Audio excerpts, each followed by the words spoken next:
Hi, this week's China Book Club is on The Incarnations by Susan Barker. The Incarnations by Susan Barker. And as you can see on the front, it was described by The Independent in London, England, as China's Midnight's Children, which might make it sound a bit daunting to read, but it is absolutely unputdownable. It is a thriller, a whodunit, that spans over a millennium of China's history, and you can learn a lot of Chinese history just by reading this novel. Mostly set in Beijing in 2008, where the protagonist, Wang Jun, a taxi driver, starts receiving anonymous letters from someone who knows a frightening amount of things about him, and also claims to have been close to him over 5 previous lifetimes. And those 5 previous lifetimes are all at landmark moments in China's history. So, for example, the Tang Dynasty, which was when Europe was in the Dark Age and when China was probably furthest ahead as the world's most advanced civilization. The end of the Jin Dynasty and the beginning of the Mongol Dynasty, the Ming Dynasty with a scene set in the Forbidden City in Beijing, the Opium War in the 19th century, and the Cultural Revolution in the 20th century. So I'm just going to read out some passages from this book that I really like, in the hope that you will give it a chance yourself. The historical sections are all particularly extreme. The part set in the Tang Dynasty, which was between 618 and 907 AD, is my favourite of the historic sections. The main character escapes a forced marriage, so she's sort of an unwanted girl. And she goes to the big city and ends up working as a prostitute. So one really good takeaway line for me is this. So, after 20 years of whoredom, Madame Plumblossom's knowledge is as boundless as the sea. Men have all sorts of peccadillos, she tells me.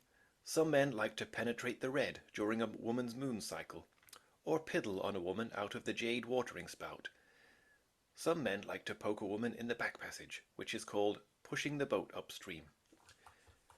One great scene that's set in the modern day section is when Wang Jun, in his role as a cab driver, first meets the woman who will become his wife, Ida. So here's a great little exchange. "Something bad happened to you today?" he asked. "They fired me from my job." "Don't worry, you'll find another job. There's lots of jobs here in Beijing." "I hated it anyway. I worked in the toilets in Dongzhimen subway station. Worst job I've done in my life." Wang laughed, and the girl looked at him properly for the first time. "You're young to be a taxi driver," she sniffed, wiping her eyes. Wang shook his head. "I'm old. I'm 22. I have wrinkles around my eyes." The girl squinted at his face. "So you do," she agreed. "I'll call you Lao Shifu then." Then she smiled, but as though her heart was breaking, and Wang knew that she needed saving from more than the rain. And the next scene is when Wang Jun introduces her, Ida, to his family, who at this point are his father, a powerful government official, and his father's new wife, who and Lin Hong, who is the woman for whom Wang Jun's father left his mother. This is an exchange between Lin Hong, mostly, the stepmother, and Ida, the future wife. "Why don't you look for a job in a karaoke parlour?" Lin Hong said to Ida. "The Lucky 8 Club, or the Executive Club." Ida stared at her plate, her cheeks turning red, and Wang Hu chuckled. Both clubs were notorious for whiskey-soused businessmen and prostitutes. He knew them well. Lin Hong's eyes gleamed. She reeled off the names of some more brothels, and Wang Jun looked at her sharply. "That's enough, Lin Hong," he said. Lin Hong widened her eyes at him. "Why are you so upset? If she doesn't have a high school diploma, then she can't be too fussy." Ida pushed her chair back and stood up. "Wang Jun told me about your past," she said to Lin Hong, "and I'd rather be poor than spread my legs for officials the way you used to.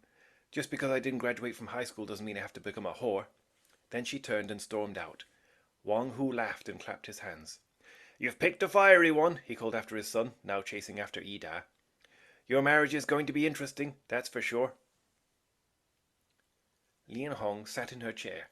10 years ago, she'd have chased after the girl. 10 years ago, she'd have fought her and scratched her eyes out. But Lin Hong wasn't tough as she used to be, and her loss of nerve dismayed her. So, you will not regret giving this novel a chance. The Incarnations by Susan Barker.